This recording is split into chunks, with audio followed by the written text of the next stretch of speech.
Bonjour à toutes et à tous et bienvenue dans cette nouvelle vidéo. Sur cette chaîne, nous parlons de l'IA. On se forme pour devenir un ingénieur en intelligence artificielle. Si c'est les thèmes qui vous parlent, vous vous abonnez, vous cliquez sur la cloche de notification. Donc, dans cette vidéo, ce que nous allons faire, nous allons voir la différence entre les fonctions et les méthodes.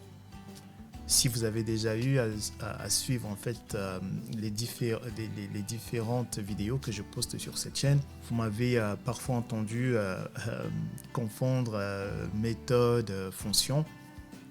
Alors ici, on va voir c'est quoi la différence entre les deux.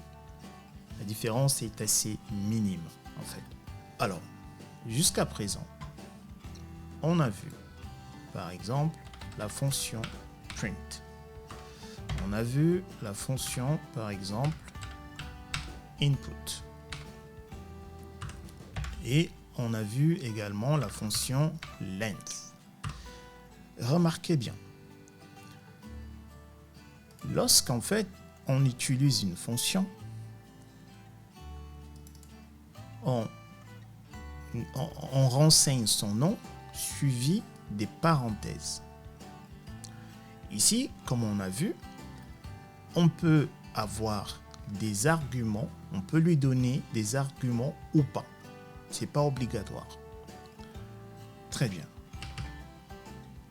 On a vu également, lorsqu'on a travaillé sur nos listes, lorsqu'on a travaillé sur nos tuples, lorsqu'on a travaillé sur les strings, on a vu également des méthodes. Par contre, pour des méthodes, pour appeler nos méthodes, on est contraint d'utiliser le point. Et ensuite, on lui donne le nom de notre méthode. Donc, par exemple, si on a une chaîne de caractères bonjour et qu'on lui dit point, vous voyez, juste après, on a un bon nombre de méthodes qui sont associées à cet objet, ce type d'objet. On a toutes ces méthodes-là.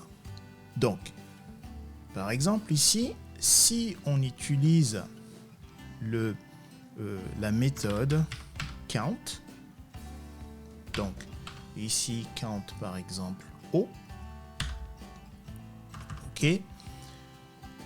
et que là, si on veut afficher en fait le résultat, on va utiliser la fonction print par exemple.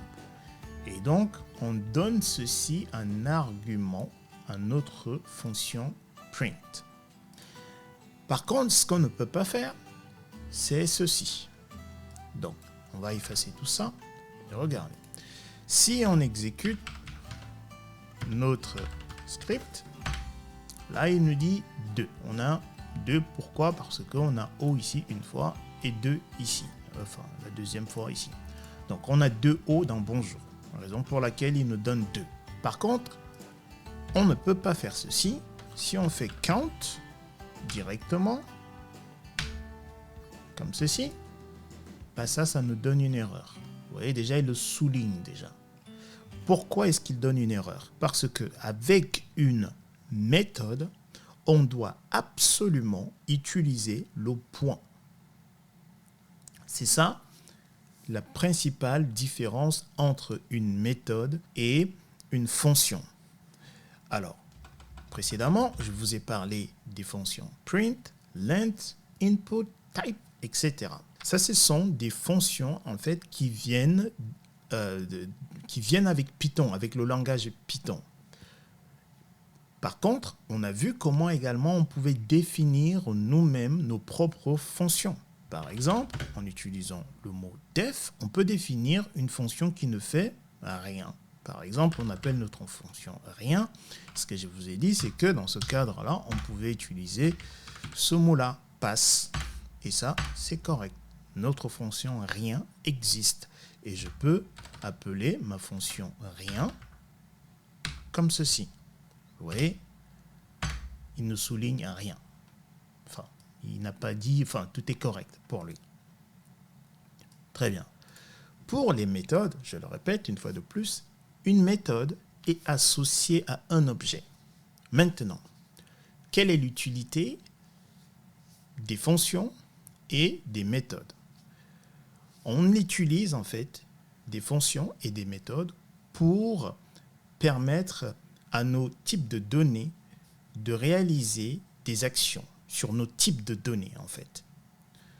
Donc, la seule différence qu'on a, c'est la manière d'appeler en fait une fonction et la manière d'appeler une méthode. Avec une méthode, on est contraint d'utiliser le point, mais pas avec une fonction. C'est ça la principale différence. Ok, j'espère maintenant que vous comprenez la différence entre une méthode et une fonction. Une méthode est forcément associée à un objet. C'est la raison pour laquelle lorsque on avait par exemple nos listes, vous voyez, liste, c'est une fonction. Pourquoi? Parce que on peut définir une liste vide en utilisant la fonction liste. Du coup, si je fais liste comme ceci, c'est une fonction. Voilà. Et du coup, je peux faire print de liste. Et ça fonctionne. Voilà. Il nous retourne bel et bien une liste vide. Donc, on a déclaré une liste vide en utilisant la fonction liste. Par contre, ici, cet objet-là, LST, donc qui représente notre liste, si je fais point, j'ai l'ensemble des méthodes que je peux utiliser. Ce sont des actions que je peux réaliser avec cet objet-là. Ok, j'espère que maintenant, vous maîtrisez la différence entre une fonction et une méthode. Très bien. Voilà ce que je voulais partager avec vous dans cette vidéo. Dans la prochaine vidéo, nous allons continuer à travailler sur nos fonctions. Ce qu'on va faire, c'est on va faire des exercices pour réellement maîtriser comment déclarer nos fonctions, comment faire appel à nos méthodes qui sont associées aux objets que nous allons utiliser. Voilà ce que je voulais partager avec vous. Portez-vous bien. Je vous dis à bientôt. Peace.